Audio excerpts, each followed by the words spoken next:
Hey guys! It's me, your man behind the lens. And itong vlog na to, na ipapakita ko sa inyo, sobrang tagal ko na hindi siya nagagawa. And dahil may significant na nangyari sa akin for the past few days, gagawin ko na ulit ang throwback sessions. Yes, after a long time, after a very long time, gagawin na po natin ang throwback sessions. Several days back, may nakita akong isang particular item when I was doing online shopping.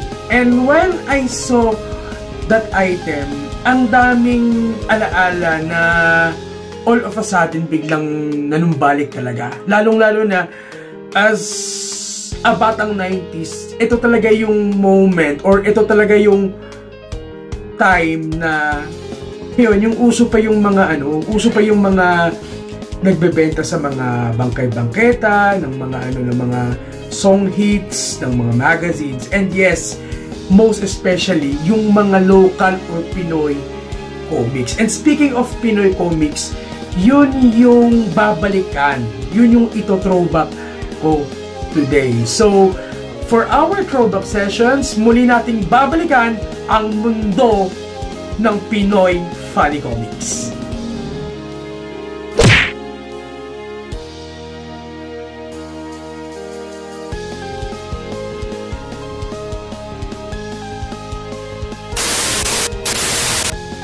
For us, na mga batang 90s, ang Funny Comics, kung ituring namin yan, parang treasure, parang kayamanan na sa mga batang 80s, lalong-lalo na sa mga batang 90s na kagaya ko, Funny Comics is one of our most valuable possessions na talagang pinakatago-tago namin, talagang ingat na ingat namin talaga nung mga time na yon. Lalong-lalo na marami kasing magagandang kwento ang ginawa ng Funny Comics.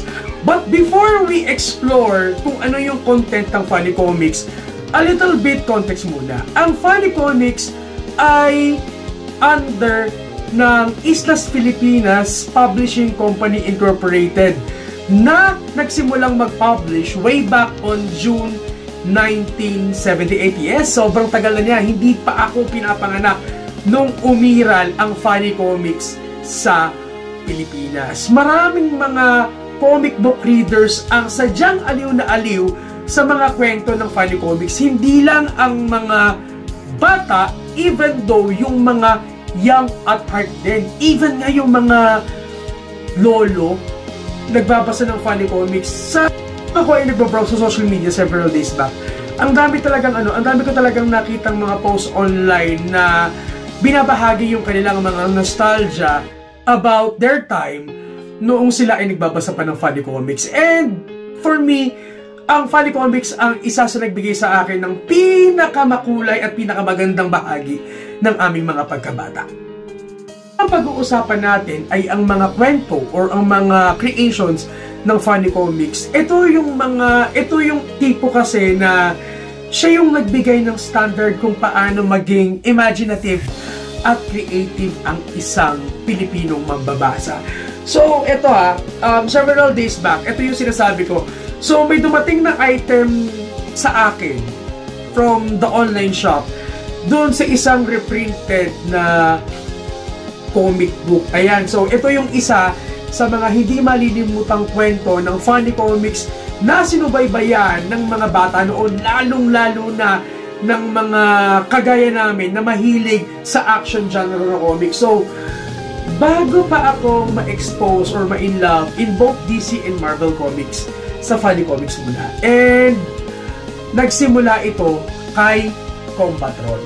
Si Combatron po ay isang comic book character ng Funny Comics na kinonceptualize at nilikha ni Berlin Manalaysay. So, Combatron is one of the faces in the world of Funny Comics. Ito talaga yung isa sa pinaka sinubaybayan talaga. So, thank you sa Yumax Souvenirs for reprinting a copy of funny comics, more particularly Berlin Manalaysay's Combatron.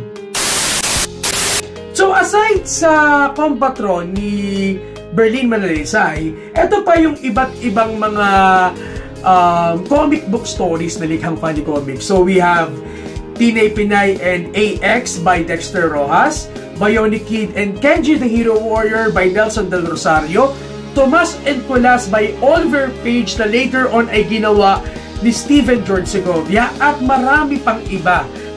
Ang daming mga stories talaga ng funny comics na nagbigay sa amin ng kaaliw-aliw at hindi malilimutang pagkabata talaga.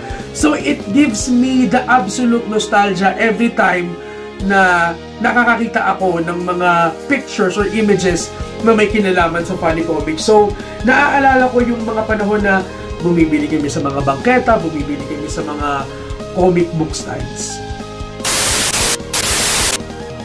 Bakit ko nami-miss yung pagbabasa ng FK or ng funny comics? Kagaya nga ng sabi ko, ito yung nagbigay sa akin ng napaka-colorful at napaka-meaningful na pagkabata.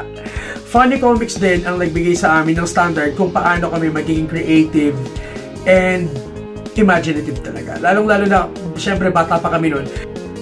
Yung pusong bata namin, funny comics talaga ang pinaka nagbigay ng kulay dito.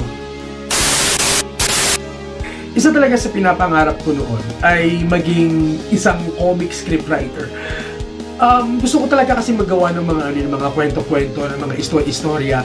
And pinangarap ko noon na maging bahagi ng FK. Unfortunately, nagsara ang publication ng funny comics way back in 2004. Kaya karamihan sa mga kwento na ginagawa ng funny comics noon, nakakalungkot mong isipin, ay hindi na po nabigyan ng ending. Nung nagsara ang funny comics, ang dami talagang mga mambabasa ang nalungkot talaga. Kasi funny comics talaga kasi yung naging buhay ng karamihan sa mga Filipino readers. Kaya parang isang malaking kawalan sa kultura nating mga Pilipino ang pagkawala ng funny comics noong 2004. Kaya nga, siguro isa sa mga hinihiling ko na mayroong magkaroon ng initiative na buhayin ulit yung industriya ng Pinoy comic books, lalong-lalo na sa mundo ng funny comics. And nakakatuwa ng isipin, may mga digital creators na sinusubukan nilang i-revive yung diwa ng funny comics. Several days nga, meron ako nakitang 3D video na about the Combatron. And kagaya nga ng sabi ko, Combatron ang isa sa mga hindi malilimutang karakter ng nasabing comics. Maalala ko rin, several years back, way back in 2022, noong umattend ako sa Collectors and Pickers Exchange, also known as Copics, merong isang seller noon na nagbebenta ng isang kopya ng funny comics na well-sealed pa sa isang lalagyan. And hindi ko malilimutan, Combatron yung cover. Nung kinuwento ko ito sa cousin ko, so shout out po sa aking pinsan na fellow funny comic reader din na si Ate Mariel Bedwa, na nung kinuwento ko sa kanya, parang, alam mo yon, we feel the nostalgia, pero at the same time, nalungkot din kami. Kasi talagang namimiss namin yung publication. Namimiss talaga namin yung funny comics. Nung pinag-uusapan namin ni Ate Mariel yun, lahat ng mga magagandang alaala namin na may kinalaman sa funny comics, talagang nung balik lahat. Ang dami namin napagkwentuhan namin yung mga hindi namin malilimutang babasahin na naibigay ng funny comics na malaki ang naiambag sa makulay naming mga pagkabata. Kaya sa lahat po ng mga readers ng funny comics, more especially batang 80s and batang 90s, isa pong malaking shoutout sa inyo. Sana po hindi po natin makalimutan yung nagbigay sa atin ng maganda at makulay na pagkabata, which is Filipino funny comics.